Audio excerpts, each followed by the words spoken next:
Hello, everybody. Welcome back to Being the Odds. It is Tuesday, December 31st, New Year's Eve, 2024, and we are back with our best bets of the day. If you're new to the channel, my name is Zach, and welcome to Being the Odds. Let's recap yesterday's results. So yesterday, another great day. We're 7-1 over our last 2 days, 4-1 yesterday. We had Jahmyr Gibbs over 126.5 rush plus receiving yards, dub.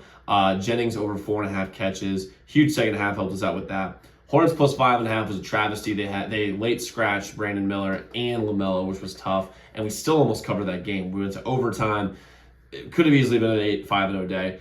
Kings minus 3.5. That was a win. That scared me in the first half, especially when the Mavs jumped on them. But we got the win, and we had a stress-free winner under 6.5. Nashville and Winnipeg last night.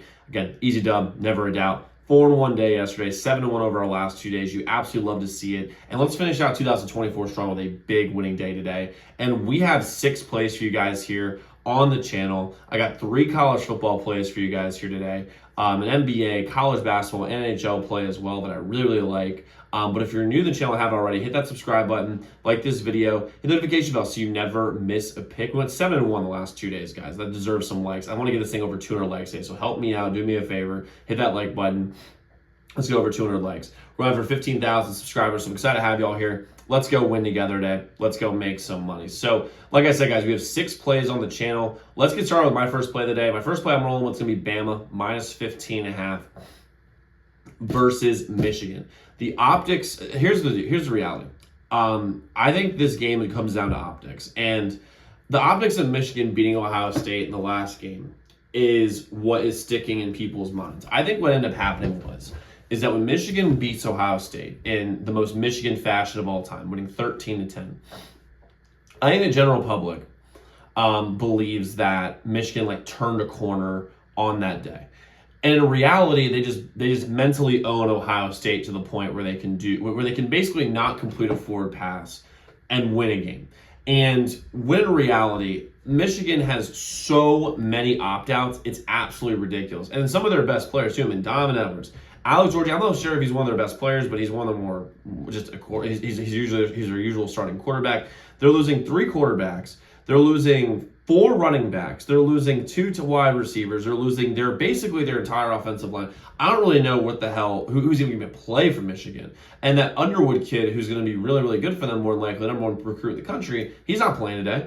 He will be playing, but he's not going to be playing today. He'll be starting next year for sure because they have no one at quarterback. And Alabama has really no one of note opting out. They just really don't. And Alabama narrowly missed the college football playoff, and I think they're going to show the committee that they absolutely should have been in. And what they're going to do is they're going to basically, they're going to curb stomp Michigan because Michigan's main way that they score is through power running, and they're losing all their running backs and a good amount of their offensive line. They don't have a quarterback that can throw a forward pass, and Alabama's going to have basically their entire offense, and they need to build on Kalen DeBoer's first year. So the sharps are on Bama today. This line has moved like crazy. I think it started at 11.5. It's up to 15.5 now. I'm going with Bama here, minus 15.5 versus Michigan. Next, I'm going with a weird one. All right, guys, we're going to get you back to the picks in just 1 second. But last night, members only best bets went 4-0. Biggest bet of the day was the Lions minus 3.5. We got a plus 100 odds. Easy dub, never a doubt. You all know that was a little bit of a sweat, but we got the dub anyway. Today, though, we have 5 members only best bets today. You guys all at zdmbets.com/picks. Website is linked in the pinned comment below. And if you use the code playoffs in the at checkout, you get 25% off our membership forever. So guys, take advantage of those. Take advantage of that discount. Keep winning with us, and we're getting back to the picks right now. It's Baylor and LSU. We're going with Baylor minus 3.5 in this game. The sharp money is on Baylor, obviously, but I don't really get this line at all. I just don't understand this line.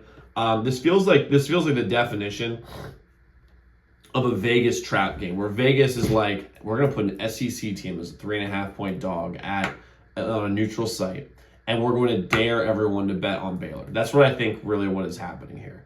And Baylor has literally only one opt-out. They have literally one opt-out.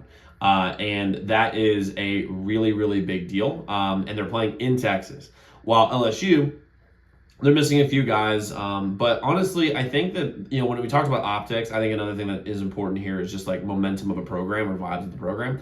And when you look at LSU with Brian Kelly, I don't really love the momentum here. I think that people are getting sick of his bullshit in all reality. And I think this might be the end of Brian Kelly. Let me know in the comments about what you guys think. I think if Brian Kelly loses this game and does not cover this game, or I don't think covering really matters at LSU, but if they lose this game, and especially lose convincingly, this could be Brian Kelly's next year. Could be like his last year.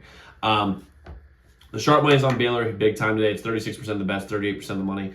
I love Baylor here minus 3.5. I don't really know why I love it so much, but I feel it's going to win. Next, I'm going with South Carolina minus 8.5. This is very similar to the Baylor play a minute ago. The reason being is because when you're looking at the opt-outs, again, so much of this, you got to look at the opt-out report.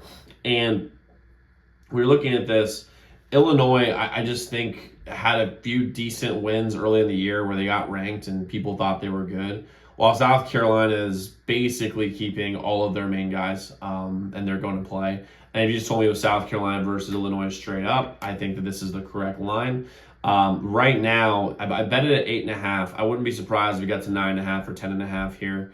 And when you're looking at South Carolina, they just when Lenore Sellers is playing, this team wins games. That is what happens.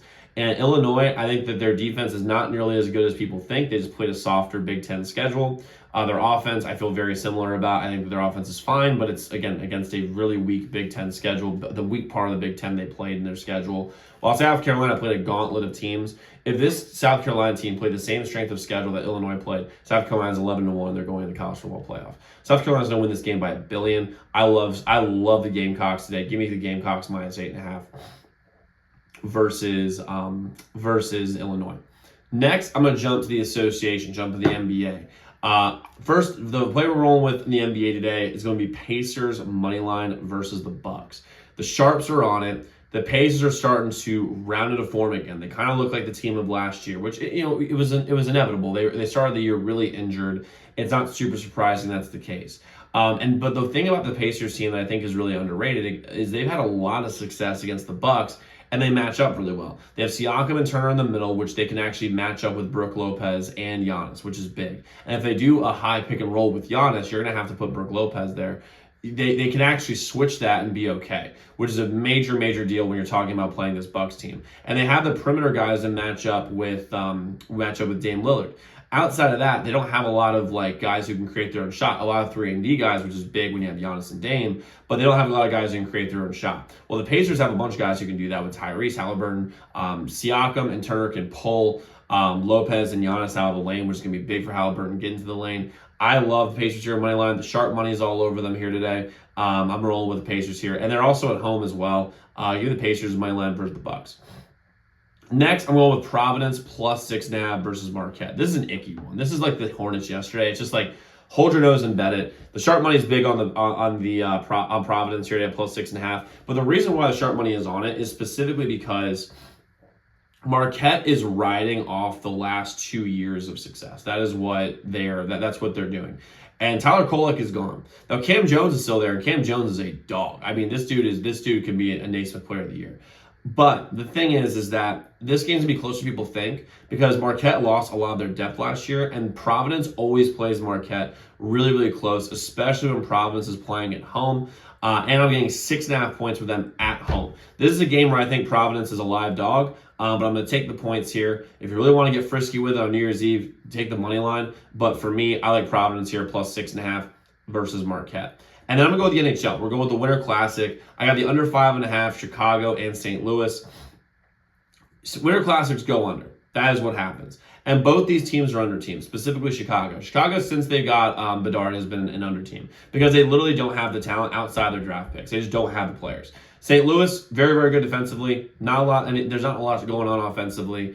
And I just like the under here. I think this game goes under. The sharp money's on the under as well. I know I said the sharp money a lot today, but it is. I like the under 5.5, Chicago and St. Louis here today. Now, I might be adding a few more plays a little bit later, specifically for college football. If you're looking for a college football playoff play today for Penn State and Boise, that's on my members-only slate. However, I would bet the under if you want to do that. I'm not betting it, but if you do want to play for it, that's not the side. It's the side I love, but I would go with the under here today. That just seems like the right play. But guys, go lock in those picks. Let's go win together. Let's go make some money. I'll see you all tomorrow.